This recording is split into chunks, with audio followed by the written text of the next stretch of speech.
Salut tout le monde! Je reviens après 2 semaines d'absence et je m'en excuse, j'avais besoin d'un peu de repos.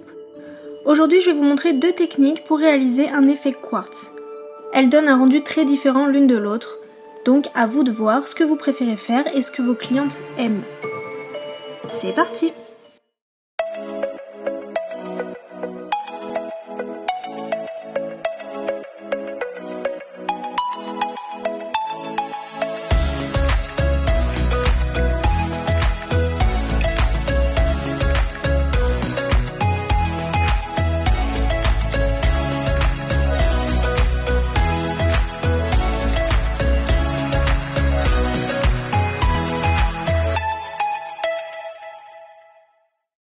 On va commencer par la technique du blooming gel.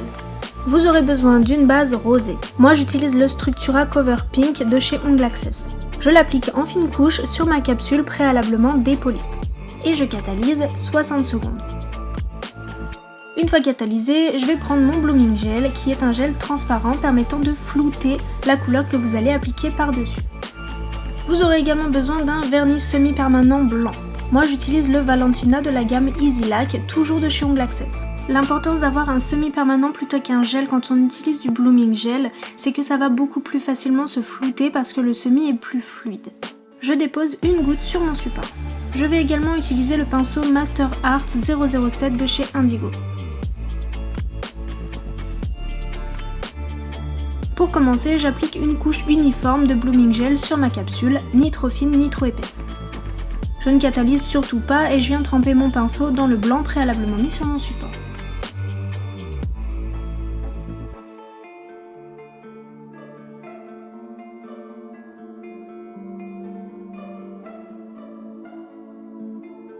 Je dessine ensuite des lignes aléatoirement et tremblotantes sur la capsule. Vous voyez le blooming gel faire effet. Je décharge mon pinceau puis je reprends de la matière pour créer de nouvelles lignes.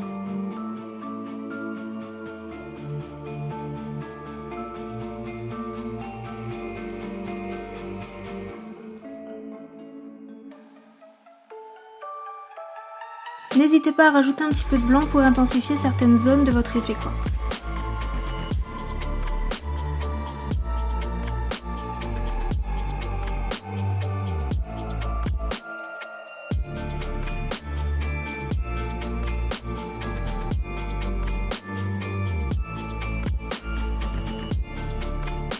Il faut que le rendu soit assez flou pour que ce soit plus réaliste.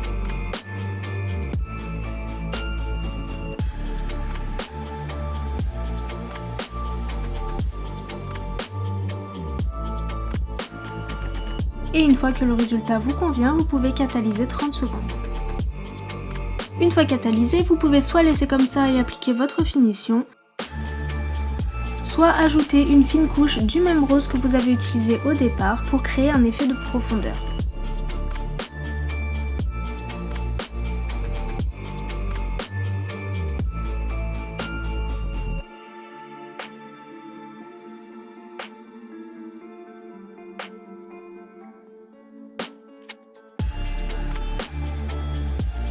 Vous catalysez 30 secondes. Une fois catalysé, vous réitérez les mêmes étapes qu'on vient de faire. Vous appliquez votre blooming gel et vous tracez des lignes aléatoirement et tremblotantes, soit au même endroit que les premières, soit ailleurs si vous voulez qu'on voit mieux la profondeur de votre travail.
Comme vous pouvez le voir ici, je décharge mon pinceau et je viens déplacer la matière pour créer de fines lignes blanches.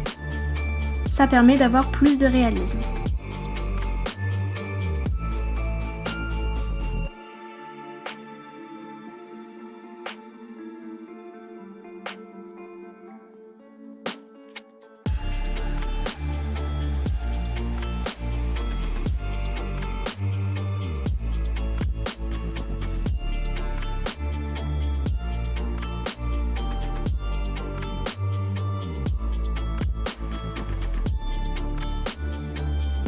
Une fois que le rendu me convient, je peux catalyser 60 secondes.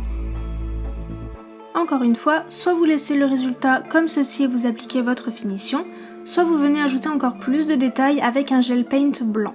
Comme d'habitude, moi j'utilise le Minnesota de chez Ongles Access. Pour ça, j'utilise le pinceau Master Art 006 de chez Indigo. Il est très fin et très précis, donc nickel pour cette étape. Je prélève très peu de matière et je viens préciser certaines zones pour donner plus de réalisme.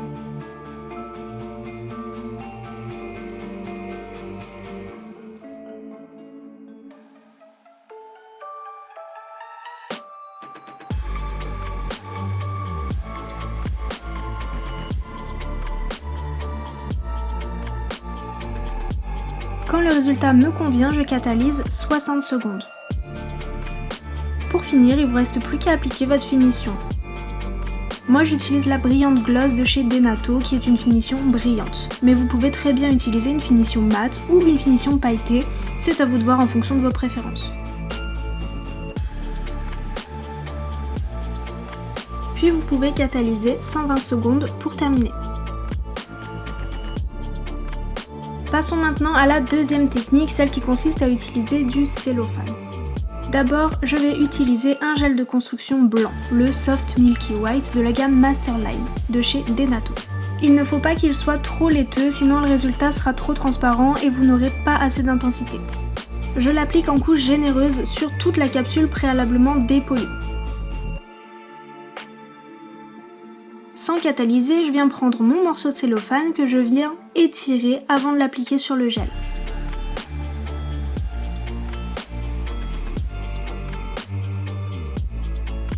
Soyez délicate. J'utilise ensuite un embout de repousse cuticule pour mettre en place la matière comme je le souhaite. Vous pouvez très bien utiliser un bâtonnet de buis, ce sera la même chose.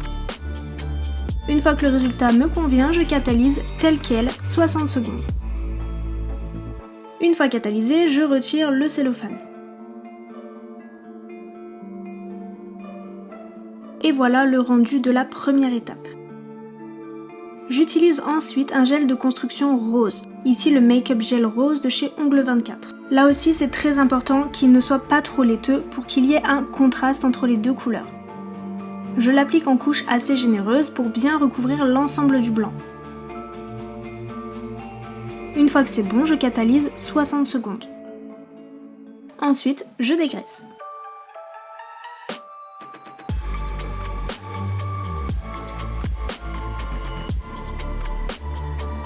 Et je passe au limage pour affiner mon travail et le lisser. Une fois limé, voilà le résultat. Je peux donc directement mettre ma finition brillante par-dessus. Vous pouvez voir que grâce au limage, le blanc est ressorti et crée donc un joli effet quartz. Et voilà pour ce tuto. J'espère que cette vidéo de retour vous aura plu. Si vous essayez une de ces deux techniques, identifiez-moi sur vos photos Instagram pour que je puisse voir vos résultats. N'hésitez pas à vous abonner et à activer la cloche de notification pour ne rater aucune de mes prochaines vidéos. Je voulais aussi vous dire un grand merci parce qu'on est presque 1000 sur cette chaîne YouTube, c'est incroyable. Je vous dis donc à très bientôt pour une nouvelle vidéo. En attendant, prenez soin de vous.